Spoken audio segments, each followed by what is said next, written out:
Presidente,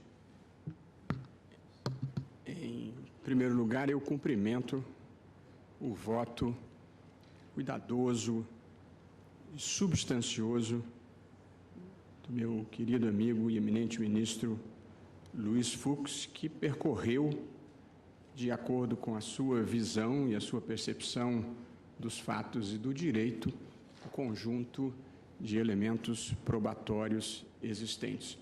Louvo, não por formalidade, mas por mérito efetivo, o esforço notável de Sua Excelência. Eu trago um voto sob perspectiva um tanto diferente, presidente, e passo a lê-lo. Logo no início da minha participação neste julgamento, eu fiz 3 observações. A primeira foi uma crítica à centralidade do dinheiro no sistema político brasileiro, com os custos estratosféricos das campanhas majoritárias e proporcionais. A segunda, a de que tal sistema, além do seu déficit democrático, era indutor da criminalidade. E penso que tal diagnóstico foi confirmado pela recorrente sucessão de escândalos políticos que continuaram a aparecer em todos os níveis da federação, sem distinção de partidos, indo de um lado a outro do espectro político. E a minha terceira observação, ao início desse julgamento, foi a de que a imensa energia jurisdicional despendida no julgamento da ação penal 470 terá sido em vão se nós não produzirmos uma profunda reforma política, capaz de baratear o custo das eleições, dar maior autenticidade ao sistema partidário e ajudar na formação de maiorias consistentes no Congresso Nacional. Ao retomar esta última fase do julgamento, eu reitero essas convicções e destaco que nada de relevante aconteceu ou parece estar em vias de acontecer em relação à reforma do sistema político. Por essa razão, continuaremos a viver um abominável espetáculo de hipocrisia, em que todos apontam o dedo para todos, enquanto muitos procuram manter ocultos os seus cadáveres no armário. Pior que tudo, temos um sistema político que não atrai vocações, não mobiliza a juventude, compreensivelmente afastada pelo medo do contágio das práticas aqui denunciadas e condenadas. Vivemos a derrota do idealismo, diluído no argentarismo e na criminalidade política. Os juízos que formulo a seguir são rigorosamente técnicos. É o direito que fornece as possibilidades e limites da minha atuação. Tal circunstância, no entanto, não neutraliza a minha aflição com a falta de iniciativa política que nos retém no abismo ético em que nos encontramos. No julgamento originário, o plenário do tribunal, como se sabe, dividiu-se em 2 correntes no que diz respeito à configuração ou não do crime de quadrilha ou bando. De um lado, a partir do voto condutor do eminente relator, ministro Joaquim Barbosa, alinharam-se 6 ministros que entendiam caracterizada a presença do tipo penal específico. E nessa linha, consideraram que a prova dos autos seria suficiente não apenas para demonstrar a ocorrência dos demais crimes, mas também a criação deliberada de uma associação estável e dotada de desígnios próprios destinada à prática de crimes indeterminados. Na síntese do eminente relator, ministro Joaquim Barbosa, abro aspas. O extenso material probatório, sobretudo quando apreciado de forma contextualizada, demonstra a existência de uma associação estável e organizada, formada pelos denunciados, que agiam com divisão de tarefas, visando a prática de delitos, como crimes contra a administração pública e o sistema financeiro nacional, além de lavagem de dinheiro, fecho aspas. Na posição oposta, os ministros Rosa Weber, Carmen Lúcia, Ricardo Lewandowski e Dias Toffoli entenderam que a prova dos autos não revelaria a presença do dolo específico exigido para o crime de quadrilha. Ao revés, os elementos disponíveis permitiriam entrever apenas a formação de associações episódicas e conjunturais, destinadas à prática de condutas determinadas.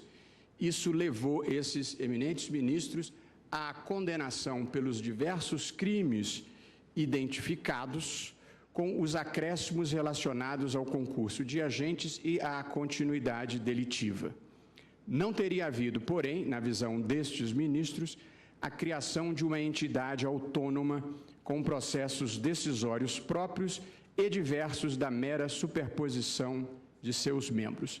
Tampouco estariam presentes, ou pelo menos devidamente demonstrados, os requisitos igualmente necessários da estabilidade e da indeterminação de crimes.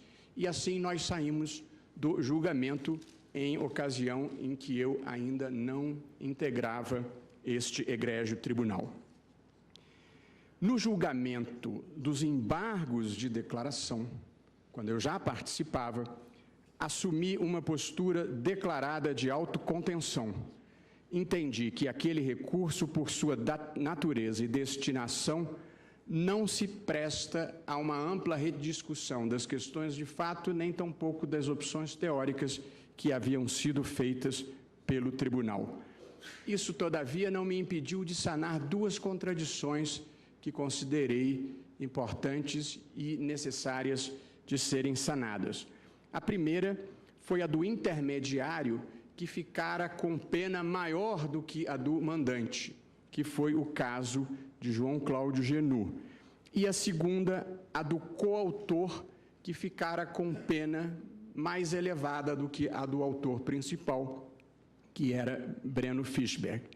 Em ambos os casos, votei pelo realinhamento das penas aplicadas aos condenados, observados os critérios utilizados para os corréus implicados no mesmo crime, nos mesmos crimes. Ou seja, embora a dosimetria não fosse objeto do exame autônomo no âmbito dos embargos de declaração, foi necessário mudar algumas penas em razão do reconhecimento de vícios internos ao acórdão. Em ambos os casos, essa minha posição foi também a posição da maioria. Após o parcial provimento dos embargos de Breno Fischberg e João Cláudio Genu, o ministro Teori Zavascki retificou os votos que já havia proferido para reconhecer a existência do que, a seu ver, corresponderia a uma outra contradição interna do acórdão, mais abrangente, relativa à valoração do crime de quadrilha em relação aos demais delitos que foram objeto de condenação. Portanto, como todos lembrarão, o ministro Teori Zavascki, a uma certa altura do julgamento, reformou o seu voto e depois apresentou uma retificação de voto por escrito, da qual transcrevo a seguinte e breve, porém eloquente passagem, abro aspas. O que se verifica no acórdão, na verdade, é uma discrepância de natureza objetiva na fixação da pena base de um determinado delito em relação a outros delitos imputados ao mesmo réu. Embora semelhantes às circunstâncias judiciais consideradas desfavoráveis, diz Sua Excelência, o avanço entre a pena mínima combinada em lei e a pena base fixada chegou a percentuais de até 75% do máximo possível para o crime de formação de quadrilha, aproximando-se do máximo da pena em abstrato, em completo descompasso com o critério adotado para os demais delitos, fixados em patamares mais ou menos semelhantes entre si, mas significativamente inferiores, que em geral não chegaram sequer a 1/3 daquele percentual. Fecho aspas, e aqui concluo a transcrição da retificação de voto do ministro Theory. Esta compreensão manifestada pelo ministro Theory no julgamento dos embargos de declaração foi acompanhada pelos eminentes ministros Ricardo Lewandowski, Dias Toffoli e Marco Aurélio. Isto é, os votos vencidos, porque eu não acompanhei na ocasião esta posição, identificaram uma desproporção objetiva entre os percentuais de aumento utilizados para elevar a pena base da quadrilha e as dos demais delitos imputados aos mesmos réus.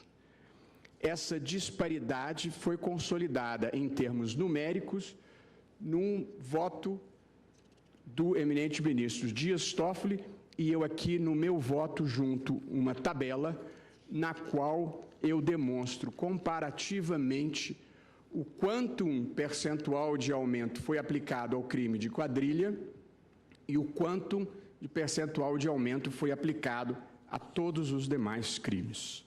Feita essa retrospectiva do julgamento originário e do julgamento nos embargos de declaração, eu passo, presidente, a apresentar o meu voto. Considero, com todas as vênias de quem pense diferentemente, que houve uma exacerbação inconsistente das penas aplicadas pelo crime de quadrilha ao bando, com a adoção de critério inteiramente discrepante do princípio da razoabilidade e proporcionalidade. Tal critério, ademais, afastou-se dos dois outros precedentes do próprio Supremo Tribunal Federal, nos quais houve condenações por formação de quadrilha, também em casos envolvendo corrupção política. De forma ainda mais concreta, a desproporção se verifica em relação ao próprio critério que foi aplicado nessa mesma ação penal para a fixação da pena base nas demais condenações impostas aos mesmos réus. E considero, sempre com o respeito devido e merecido, e a afirmação é sincera e não protocolar, que a causa da discrepância foi o impulso de superar a prescrição do crime de quadrilha, com a consequência de se elevar parte das condenações e até de se modificar o regime inicial de cumprimento das penas. Não é difícil demonstrar o ponto e sirvo-me aqui do raciocínio inicialmente desenvolvido pelo próprio ministro Theory. Apenas para fins de encadeamento do raciocínio, rememore-se que no sistema brasileiro a determinação da pena segue, como todos nós sabemos, um critério trifásico. Na primeira fase, fixa-se a pena base.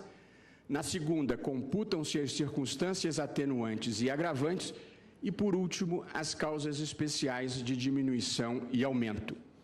A distorção aqui apontada verificou-se de forma objetivamente constatável na primeira fase, na fixação da pena base, que, como é sabido, é fixada entre o mínimo e o máximo previsto no tipo penal, levando-se em conta as circunstâncias judiciais do artigo 59 do Código Penal, a saber, culpabilidade, antecedentes, conduta social e personalidade do agente, motivos, circunstâncias e consequências do crime, bem como o comportamento da vítima. Em função da presença ou não dessas circunstâncias, vai-se subindo na escala da pena, do mínimo em direção ao máximo. Pois bem, todos os embargantes foram condenados por crimes diversos, consoante decisão já transitada em julgado. Além disso, por 6 votos a 4, alguns deles foram condenados pelo crime de quadrilha, objeto de reapreciação no presente recurso. Examino como foi feita a valoração da conduta e, por conseguinte, o cálculo da pena de cada um dos embargantes que integram o chamado núcleo político, cujos recursos estão em pauta hoje, e em seguida irei procurar demonstrar que não estou aqui a cuidar de dosimetria, mas de questão diversa. Delúbio Soares foi condenado pelos crimes de corrupção ativa e quadrilha. As circunstâncias judiciais desfavoráveis identificadas no acórdão condenatório foram em número de 4. Culpabilidade, motivo do crime, circunstância do crime e consequências do delito.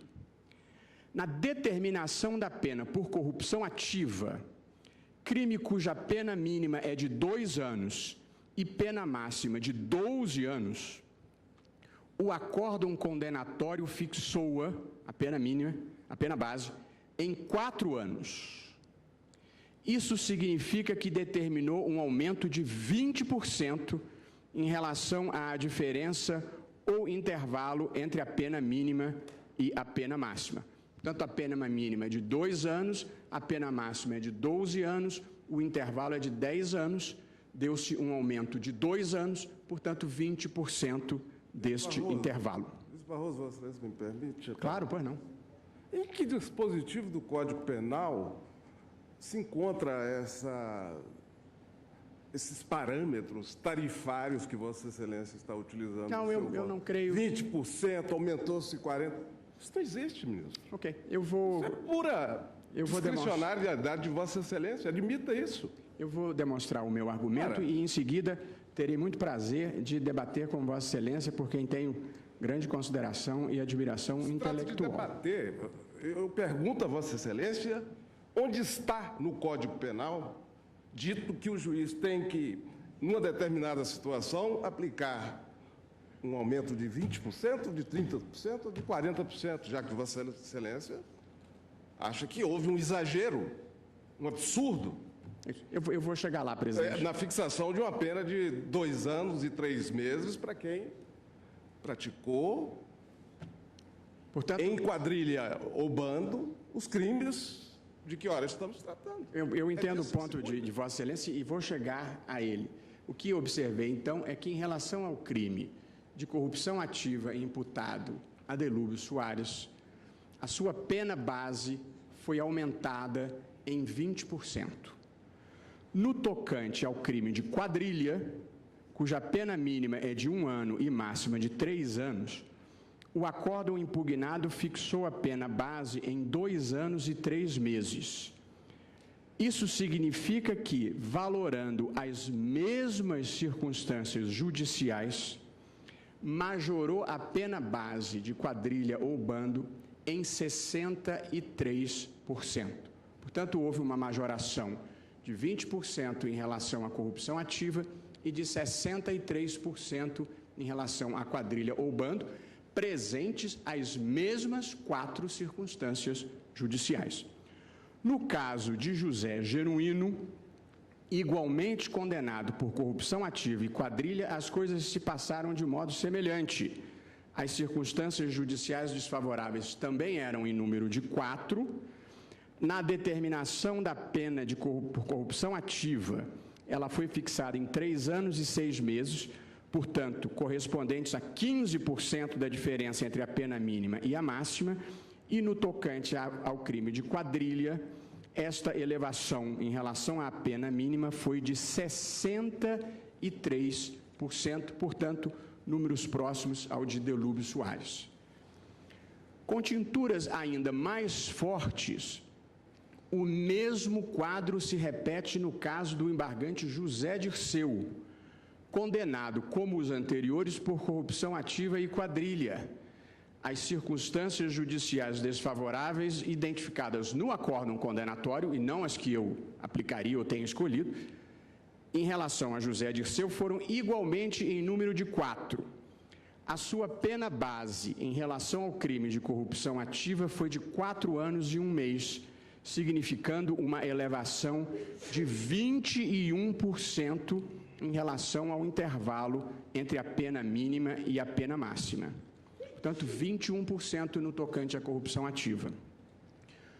No que diz respeito ao crime de quadrilha, a pena base foi fixada em 2 anos e 6 meses, correspondendo a uma majoração de 75% da pena base em relação ao intervalo entre a pena mínima e a pena máxima. Nesse caso, estabeleceu-se como pena base quase o limite de pena máxima, antes mesmo de se apreciar a incidência de qualquer agravante ou causa de aumento. E essa desproporção, a meu ver, se repete em relação a todos os demais embargantes. Eu tenho aqui José Roberto Salgado, 18% e depois 63%, Cátia Rabelo, números semelhantes.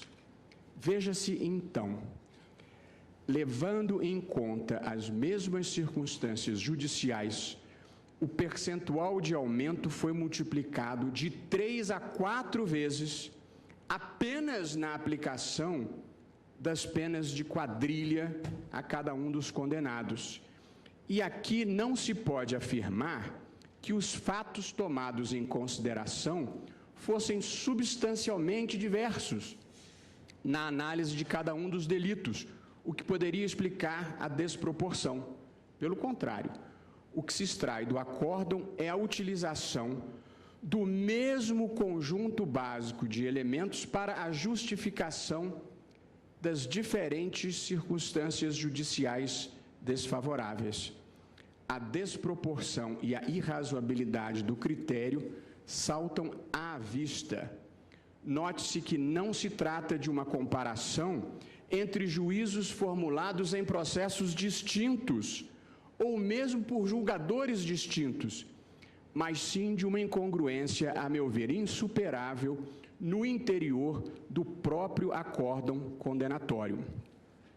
Note-se, igualmente, presidente, que não se trata de exigir que as penas por cada delito sejam fixadas com proporção exata, na linha do que sustentou o Ministério Público em suas contrarrazões, e estou de acordo que não deva ser assim. Mas não posso deixar de constatar que o acórdão situou-se no extremo oposto.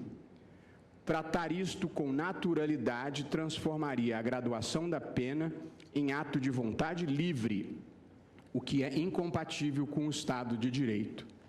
Nessa linha, com o devido respeito, penso que o raciocínio sustentado pelo parquê não legitima a valoração efetuada quanto ao crime de quadrilha na ação penal 470, mas sim a infirma.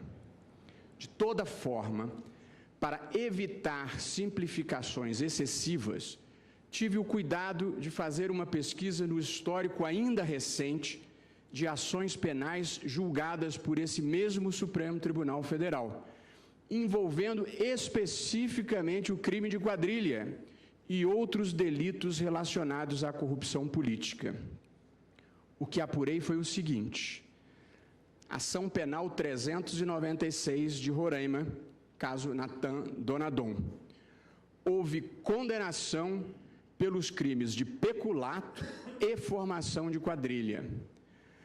Na dosimetria, a ministra Carmen Lúcia, relatora, fixou a pena base do peculato em 8 anos e 3 meses, isto é, 6 anos e 3 meses acima do mínimo legal, que era de 2 anos, e a pena de quadrilha em 2 anos e 3 meses, isto é, 1 ano e 3 meses acima do mínimo, que era 1 ano. Em ambos os casos, tanto peculato quanto formação de quadrilha, Sua Excelência avançou os mesmos 62% na escala penal. Prevaleceu, contudo, o voto do ministro Dias Toffoli, que definiu a pena base do peculato em 5 anos, isto é, 3 anos superior ao mínimo, que era 2 anos, e a da quadrilha em 2 anos, isto é, 1 ano acima do mínimo legal. Dessa forma, prevaleceu o voto do ministro Toffoli, o tribunal exasperou a pena base em 30% no peculato e em 50% na quadrilha. O segundo precedente na ação penal 481 do Pará, caso Asdrubal Mendes Bentes, houve condenação pelos crimes de corrupção eleitoral, esterilização cirúrgica irregular, estelionato e quadrilha. Na dosimetria, o tribunal acompanhou o relator, ministro Dias Toffoli, que definiu as penas bases da seguinte forma: corrupção eleitoral, 1 ano e 2 meses, majoração de 29% em relação à pena mínima. Esterilização cirúrgica irregular, 2 anos e 4 meses, majoração de 5,5% em relação à pena mínima. Estelionato, 1 ano e 2 meses, majoração de 4,2%. Quadrilha, 1 ano e 2 meses, majoração de 8,3%. Como se observa, em nenhum dos 2 casos, a pena base do crime de quadrilha foi fixada com uma discrepância tão grande em relação às demais penas fixadas. Já no caso aqui presente, como mencionei, a pena base do embargante José Dirceu, por exemplo, foi fixada em 2 anos e 6 meses, avançando 75% na escala penal, a ponto de quase atingir o teto legal. Para que se tenha uma ideia, a condenação por corrupção ativa teve a pena base definida em 4 anos e 1 mês, uma elevação de apenas 21% em relação ao intervalo entre as penas mínima e máxima. Trata-se de uma variação superior a 250% entre uma coisa e outra. Como apontado pelo ministro Teori Zavascki, tal situação se reproduz nas demais condenações por quadrilhas. E apenas nestas, ao menos com esta peculiar intensidade. Ao comentar o julgamento da ação penal 470, muito antes de ser ministro, escrevi na resenha de 2012 para o site Consultor Jurídico que ele fora, aspas, um ponto fora da curva, fecho aspas. Embora vista como enigmática, a expressão tinha 2 sentidos. Em primeiro lugar, significava o rompimento com uma tradição de leniência e impunidade em relação a certo tipo de criminalidade política e financeira. Leniência que está se encaminhando Eu respeito a para opinião de Vossa ocorrer Excelência. com a contribuição de Vossa Excelência. Eu respeito a É opinião de fácil Vossa fazer discurso político, ministro Barroso, e, ao mesmo tempo, contribuir para aquilo que se quer combater. É muito simples dizer que o sistema político brasileiro é corrupto, que a corrupção está na base do funcionamento de quase todas as instituições, e quando se tem a oportunidade de usar o sistema jurídico para coibir essas nodas, se parte para a consolidação daquilo que se aponta como destoante. Eu entendo e respeito a posição Quer dizer, de Vossa Excelência. Em uma segunda acepção, a expressão ponto fora da curva designava a exacerbação de certas penas em patamar discrepante da jurisprudência do tribunal e dos parâmetros utilizados para outros delitos no mesmo processo. Foi este o caso em relação ao crime de quadrilha ou bando, com todas as suas conotações. E aqui não tenho a pretensão de convencer todos e cada um dos ministros da inadequação desse desalinhamento. Como membro do colegiado, tudo o que posso fazer é explicitar com toda a transparência as razões do meu próprio convencimento. Pessoalmente, considero essa questão uma preliminar de mérito. Mas, antes de demonstrar o ponto, penso ser próprio fazer uma reflexão prévia. Na minha visão, sem a exacerbação seletiva que apontei acima, as penas por quadrilha já estariam todas prescritas e, consequentemente, teria sido extinta a punibilidade em relação a elas. Isso porque as penas cabíveis ficariam em patamar inferior a 2 anos. Pelo artigo 109, inciso 5 do Código Penal, penas não superiores a esse patamar prescrevem em 4 anos. O recebimento da denúncia deu-se em agosto de 2007. As condenações se deram em dezembro de 2013, de modo que, caso tivessem sido fixadas com mínima proporção à dos demais delitos, ainda com variação razoável para maior, as penas de quadrilha estariam inequivocamente prescritas. Reitero que não modifiquei as penas por ocasião dos embargos de declaração, por entender que seria tecnicamente impróprio fazê-lo naquela via e circunstância.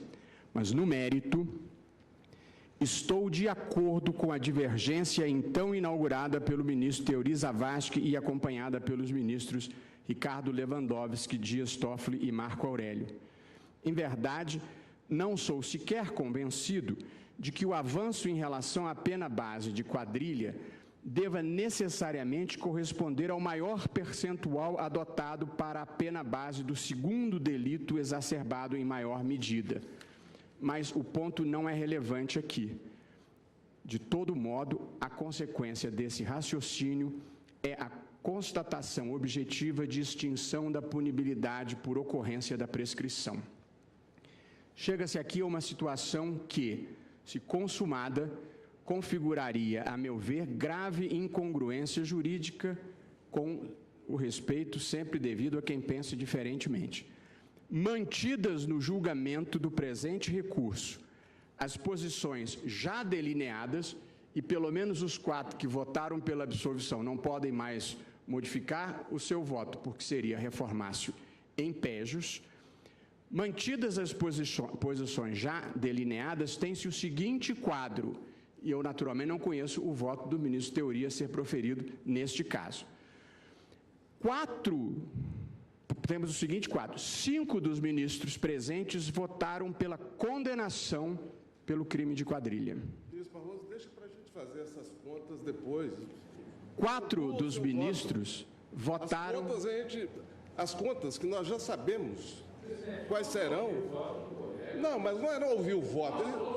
Vossa Excelência votar horas e horas, dias e dias, sem interromper. Ministro Toffoli, não sejamos hipócritas. Já vamos ouvir o voto do colega. Vossa Excelência não quer presidir deixando ele proferir o voto, só porque o voto discorda da opinião de Vossa Excelência. Não é disso que se trata, ele está dizendo... É disso que se trata. Vossa Excelência não quer deixar o colega votar porque Vossa Excelência não concorda com Sua Excelência. É porque ele está dizendo qual será o resultado. Vamos aguardar os votos.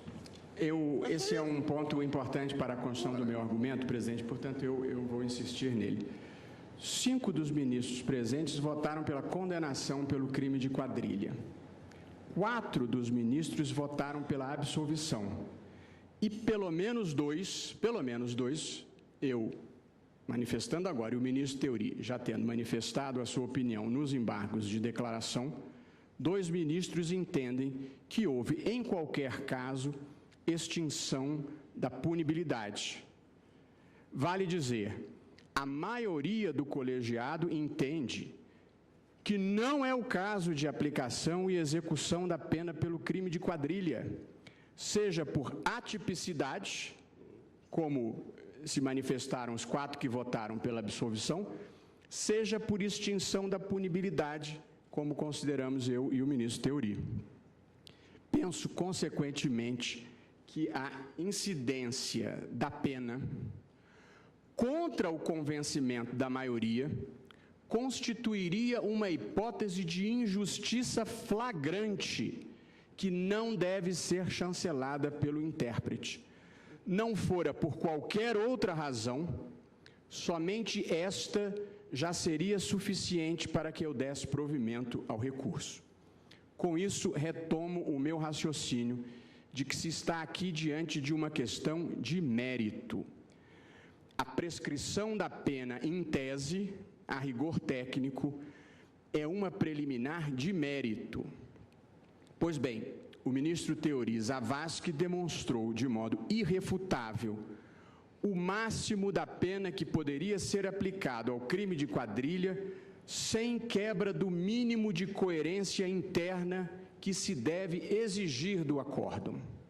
Isto é, sem violar o mandamento constitucional da proporcionalidade, comprometendo a sua validade. Não se trata, a meu ver, de revisitar a dosimetria.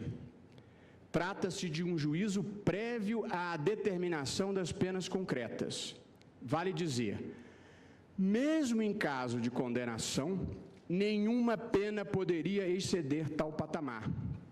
Por isso, considero a questão passível de ser conhecida em sede de embargos infringentes que envolvem um novo exame quanto à procedência ou improcedência das imputações. Tal como considerei possível rever penas específicas, e o tribunal também, em embargos de declaração, não de forma autônoma, mas na esteira do reconhecimento de vício interno do acórdão. Diante disso, não posso, nem mesmo em tese, declarar a procedência e referendar a execução da pena em um caso que se me afigura inequívoco de extinção da punibilidade. Não fosse pela via dos presentes embargos, a hipótese seria de concessão de habeas corpus de ofício. Pois bem, estabelecida a pena máxima a que legitimamente se poderia chegar, é essa a sanção que preciso tomar como parâmetro para a contagem do lapso prescricional. E não se trata aqui, bem entendido, de uma pena em perspectiva, estimada à luz dos critérios que seriam utilizados em sua fixação, caso constatada a culpabilidade. Não é isso. Cuida-se, ao contrário, da pena máxima validamente aplicável, sem incidir na desproporção objetiva e injurídica apontada. E assim verifico de plano que essas penas máximas, em relação a todos os embargantes aqui considerados, encontram-se prescritas por serem todas inferiores a 2 anos. Desse fato decorre a extinção da punibilidade quanto ao crime de quadrilha ou bando. Observo aqui que a situação do embargante Marcos Valério, aplicado o critério de proporcionalidade proposto pelo ministro Teori Zavascki, daria uma pena de 2 anos e 2 dias, portanto, em 2 dias superior a 2 anos.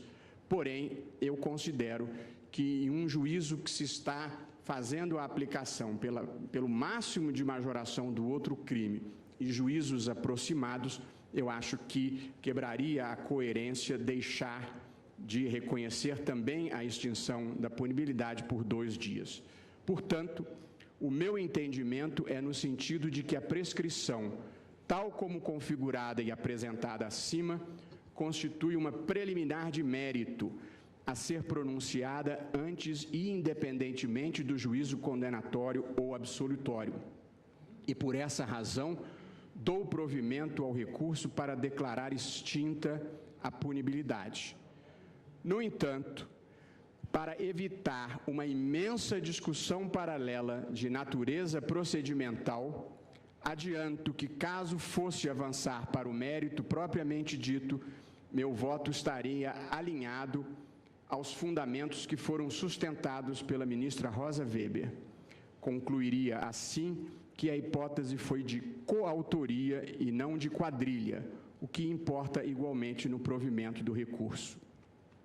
Essa convicção quanto à extinção da punibilidade em relação ao crime de quadrilha não minimiza o evidente juízo de reprovação que se deve fazer quanto aos episódios gravíssimos que restaram comprovados.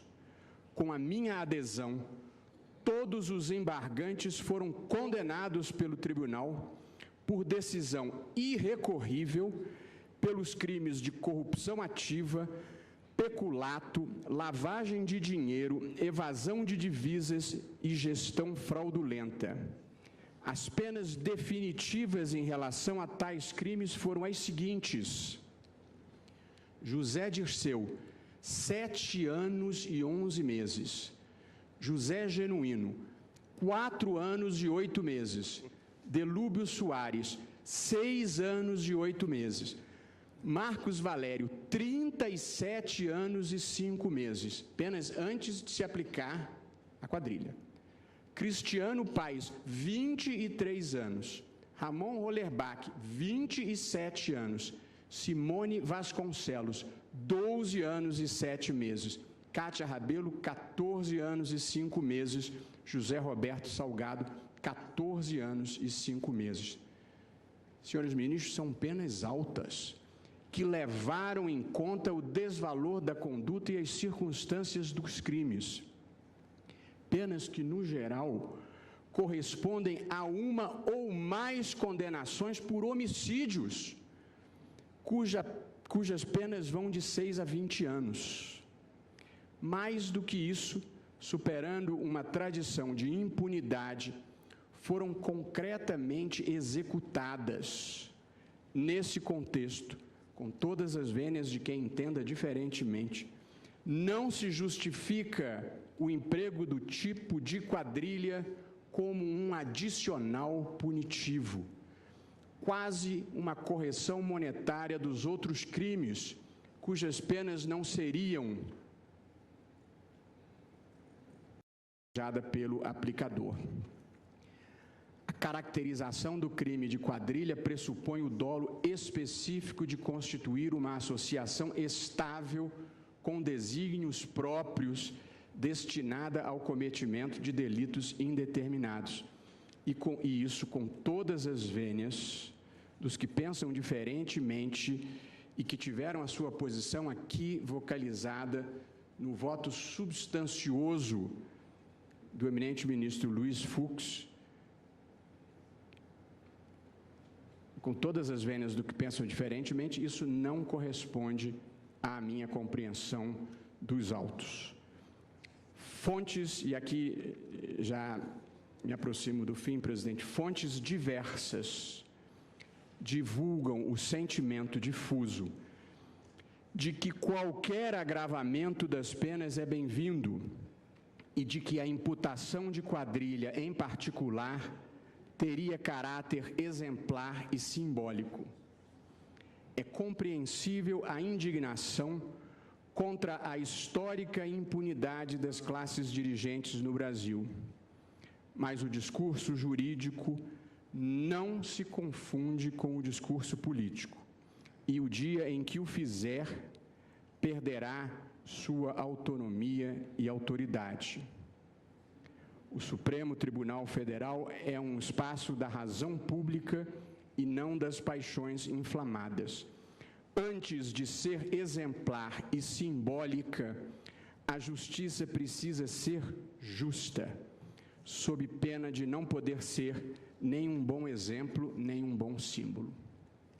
Minha posição é de que o marco institucional representado pela Ação Penal 470 servirá melhor ao país se não se apegar a rótulos infamantes ou a exacerbações punitivas. Justiça serena, como deve ser, rigidamente baseada naquilo que a acusação foi capaz de demonstrar sem margem de dúvida. A condenação maior que recairá sobre alguns dos réus não é prevista no Código Penal. Há de não haverem sequer tentado mudar o modo como se faz política no Brasil, por não terem procurado viver o que pregavam, por haverem se transformado nas pessoas contra quem nos advertiam. Em conclusão, entendo que está extinta a punibilidade dos réus pela ocorrência de prescrição da sanção máxima que poderia ser validamente aplicável, sob pena de o acórdão conter vício interno insuperável. No mérito propriamente dito, se a ele se chegar, entendo que a hipótese foi de coautoria e não de quadrilha. Reitero aos colegas que, ao apresentar a minha própria valoração sobre os fatos e o direito, não estou fazendo juízo de valor sobre a opinião de quem quer que seja. A vida comporta muitos pontos de observação. Está em André Gide. Aspas. Creia nos que buscam a verdade. Duvide dos que a encontram. Fecho aspas. Um juiz constitucional tem o dever de dialogar com a sociedade e eu expus os fundamentos da minha convicção com o máximo de sinceridade e transparência de que fui capaz. Com essas considerações, dou provimento aos embargos infringentes. É como voto, presidente. Senhores ministros, antes de encerrar essa sessão, lembrando que nós continuaremos amanhã às 10 horas da manhã, eu gostaria de, mais uma vez, trazer os dados técnicos, esses sim, técnicos, não estatísticas, percentuais, que levaram à exacerbação da pena de quadrilha, nesse caso. Quais foram esses dados técnicos? Os dados concretos dos autos. A quantidade de agentes, os montantes movimentados pela quadrilha. E aí, ministro Barroso, eu diria a Vossa Excelência, é um absurdo querer comparar esse caso com o caso do Nadon, com o outro caso citado por Vossa Excelência, porque financeiramente foram casos em que foram movimentadas quantias bem mais modestas. Nesse caso, as cifras são da ordem de 70, 75, ou confessadamente pelo senhor Delúbio Soares, 55 milhões de reais. O tempo em que essa quadrilha movimentou toda essa montanha de dinheiro, a forma como esse dinheiro era distribuído aos parlamentares, tudo isso foi objeto de debate intenso aqui nesse plenário. Agora, Vossa Excelência me chega aqui já com uma fórmula prontinha, não é? Já proclamou, inclusive, o resultado do julgamento, na sua chamada preliminar de mérito. Vossa Excelência já disse qual é o placar, antes mesmo que o colegiado tivesse votado. A fórmula já é pronta. Eu indago se Vossa Excelência já a tinha antes de chegar a esse tribunal. Presidente. Parece que sim, não é? Então, o tribunal não deliberou no vácuo, ele não exerceu arbitrariedade. Os fatos são graves, são gravíssimos, de maneira que trazer para o plenário do Supremo Tribunal Federal um discurso político, puramente político, para infirmar a decisão tomada por um colegiado, num primeiro momento, confirmada em embargos de declaração, confirmada. Isso me parece inapropriado, para não dizer outra coisa, ministro Barroso. Só isso. Bom, eu acho que Vossa Excelência pode ter a opinião que tiver a respeito e expressá-la. Claro. Que considere próprio expressar. Não, já me expressei. O que eu estou dizendo a sua decisão não é técnica, ministro, é simplesmente política. Voto é isso que eu estou dizendo. É que os crimes de corrupção ativa, de corrupção passiva, de lavagem, de evasão de divisas e de gestão fraudulenta de instituição financeira, eles não são menos graves do que o de quadrilha. eles são mais graves do que o de quadrilha e, inclusive, são apenados com reprimendas maiores. De modo que, se, em relação a esses crimes, o tribunal aumentou a pena entre 15% e 21% como regra, isso em não está no relação à Código, quadrilha ou ministro. bando, aumentou a pena em 63% ou em 75%, eu considero isso uma contradição interna existente no acordo e nem estou explorando, presidente, porque não tenho interesse de polemizar e aqui de resolver, que esta exacerbação tenha sido feita para evitar a prescrição ou para mudar o regime de semiaberto para fechado. Eu não preciso especular isso. Foi feito Eu para só isso, estou entendendo que não há sentido, e, portanto, a consideração é técnica e não política, em se majorar quadrilha ou bando em 75% e corrupção ativa em 21%, quando corrupção ativa é muito mais grave e quando as circunstâncias judiciais eram rigorosamente as mesmas.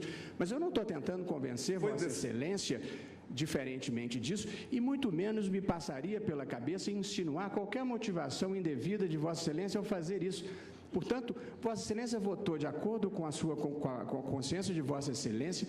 Eu já elogiei o papel que Vossa Excelência desempenhou. Não, eu não preciso do seu elogio, ministro. E eu estou manifestando a minha opinião e, para mal dos pecados de Vossa Excelência, o meu voto vale tanto quanto o de Vossa Excelência. Não, eu sei, mas o que eu quero dizer é o seguinte, olha, ministro, O esforço para depreciar quem pensa diferentemente, com todo respeito, é um déficit civilizatório. Vossa Excelência, é a inaceitação olha aqui, do outro. ministro Quem Barroso. pensa diferente de mim só pode estar mal intencionado ou com uma motivação indevida.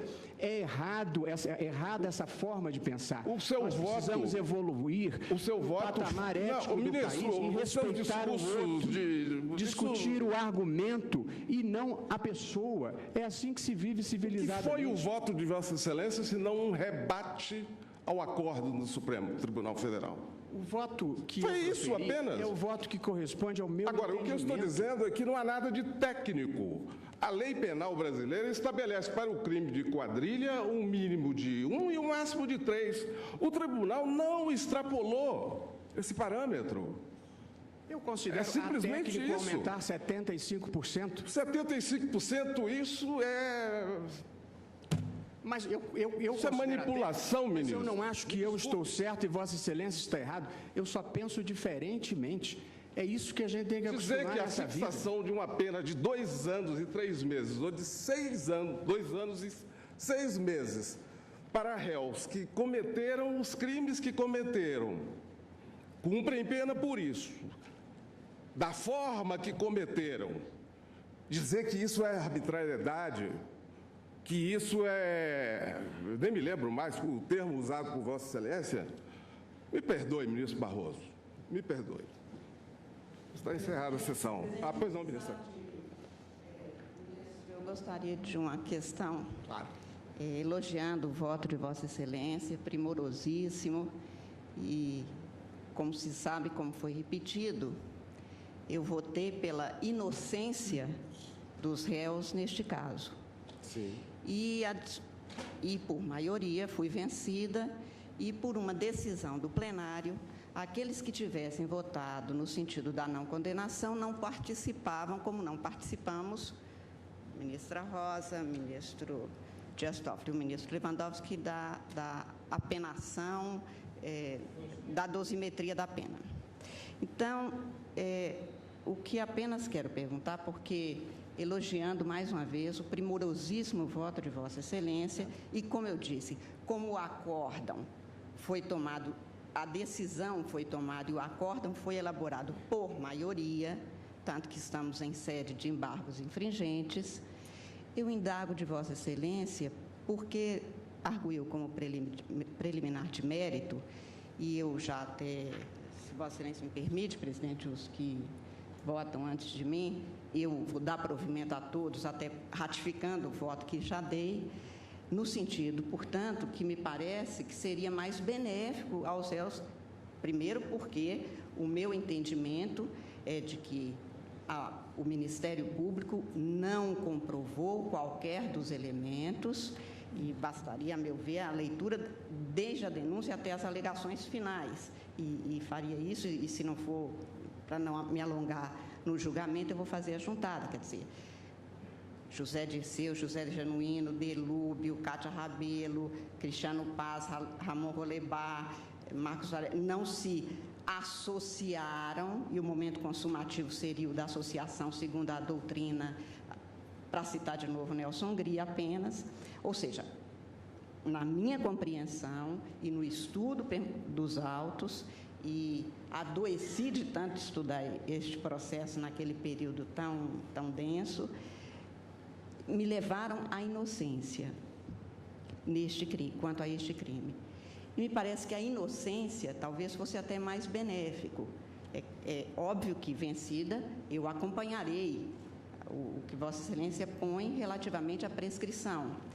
Mas até mesmo processos, quando a gente traz, e temos trazido, o ministro Toffoli, que é meu revisor, sabe disso, que me apresso às vezes a pedir para pautar uma ação penal em que até já votei pela absolvição, mas para que não acontecesse a prescrição, porque acaba não se sabendo exatamente se houve a inocência reconhecida judicialmente ou não. Então, eu só indago de Vossa Excelência se isso que Vossa Excelência, de maneira primorosa, põe no cuidadoso voto sobre a prescrição, a preliminar de mérito, seria realmente um encaminhamento para que, superado isso, chegasse ao provimento pela não condenação, ou seja, pela inocência. Porque eu, de toda sorte, dou provimento aos embargos. Mas este reconhecimento seria no sentido da ratificação do voto que dei em 2012, no sentido de que não ocorreu o crime de quadrilha.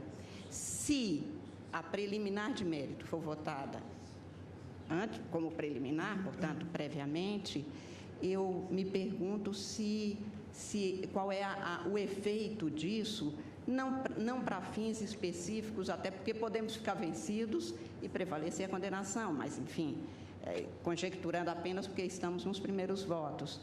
Eu indago de Vossa Excelência se haveria algumas... Vossa Excelência pensou a respeito... Eu pensei, ministra Carmen Lúcia, o meu convencimento...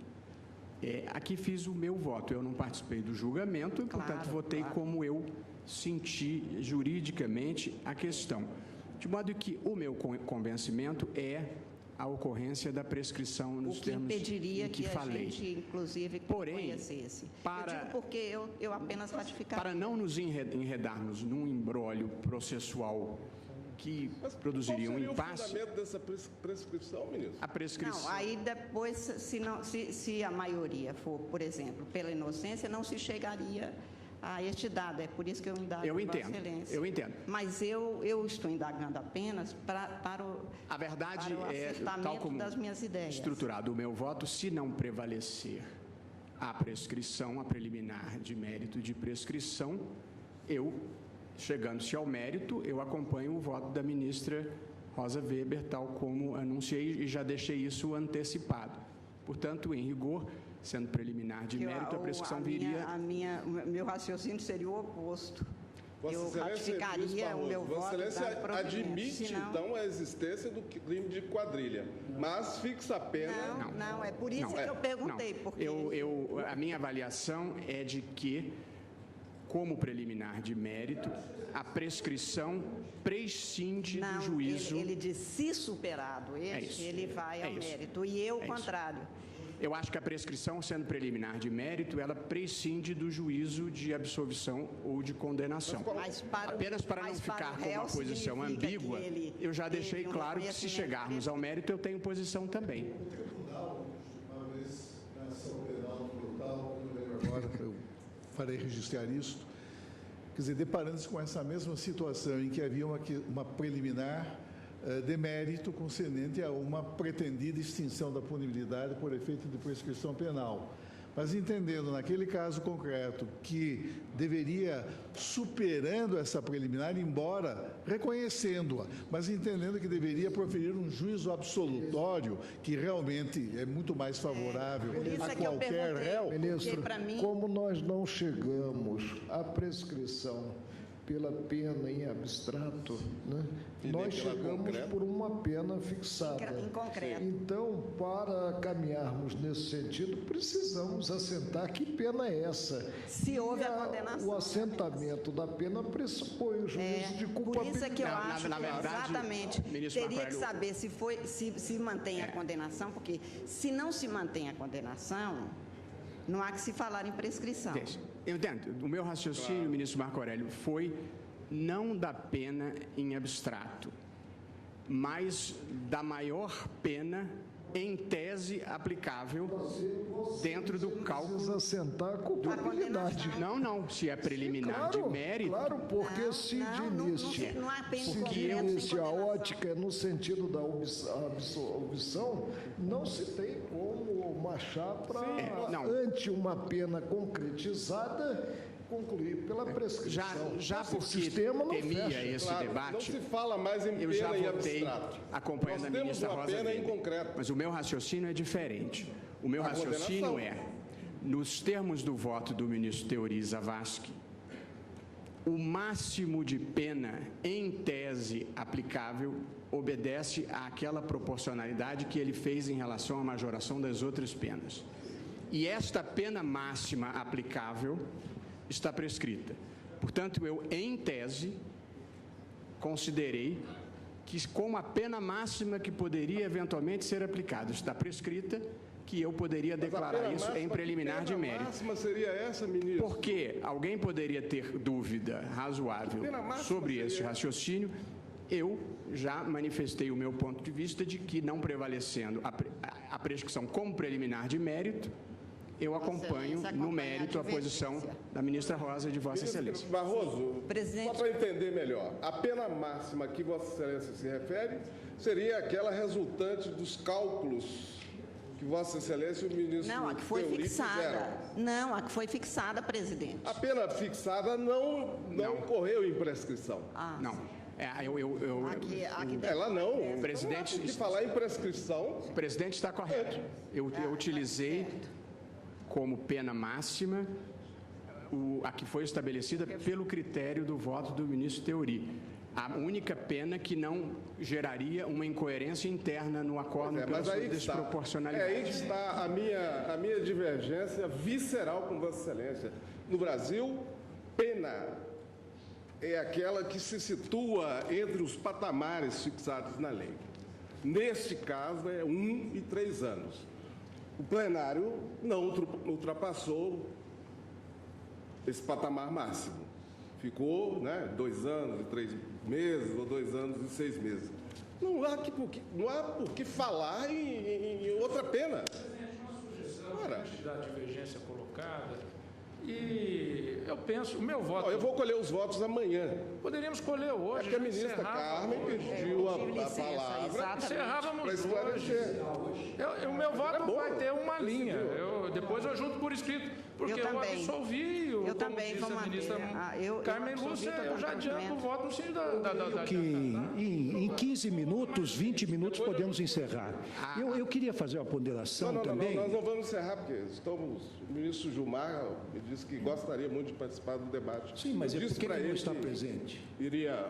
Não, e mais, nós já estamos deliberando há 4 horas. Sim, mas durante o mérito, quando nós julgamos o mérito, às vezes terminamos até 8 horas da noite, continuamos, encerramos um tópico. Eu acho que nós não inovaríamos eu já absolutamente. Pouparia a corte de voltar amanhã às 10 horas da manhã, fazer uma extraordinária. Nós estamos preparados, ainda que colhamos o voto do ministro Gilmar Mendes amanhã. Não. E eu peço agora também, licença, para fazer uma rápida ponderação com adiantar o seu relação... voto, ministro, não tem nenhum problema. Pois não. Então, acho que quem quer dar o voto, daria o voto Então, desde ministro logo. Lavalas, deixa eu simplificar a vida do tribunal. Eu entendo que a hipótese é de preliminar de mérito e prescrição. Mas eu bem entendo que os que votaram pela absolvição podem ter dificuldade, porque quem votou pela absolvição, para votar pela prescrição, estaria fazendo uma reformácio império. Prescrição. De modo que, embora a minha convicção seja a de prescrição, Eu vou votar pelo provimento, pelos fundamentos da ministra Rosa Weber, porque acho que assim eu simplifico o cômputo dos votos. Vossa Excelência Absolvo do crime de quadrilha todos urbana. os réus condenados por quadrilha. Eu dou provimento Vossa Excelência a todos os embargos e infringentes absolve todos os réus, não é isso? pelo crime de quadrilha, exatamente. Também acompanhando a divergência. Mais alguém quer adiantar? O meu já fica computado. Já está computado também. Eu também, Lewandowski, senhor presidente, também, eu já externei minha posição anteriormente, eu reafirmo os fundamentos do meu voto, que são basicamente os argumentos já expendidos pela ministra Rosa, pela ministra Carmen, pelo ministro Toffoli, e já, inclusive, quero assinalar que quando do julgamento do recebimento da denúncia, eu não acolhi a denúncia nesse tópico e vejo até com uma certa satisfação que esta minha posição acaba ou será referendada pelo plenário desta Corte. Então, eu acompanho agora e elogiando o substancioso, cuidadoso e profundo voto do eminente ministro Luiz Roberto Barroso. está encerrado. Amanhã, às 10 horas, continuamos.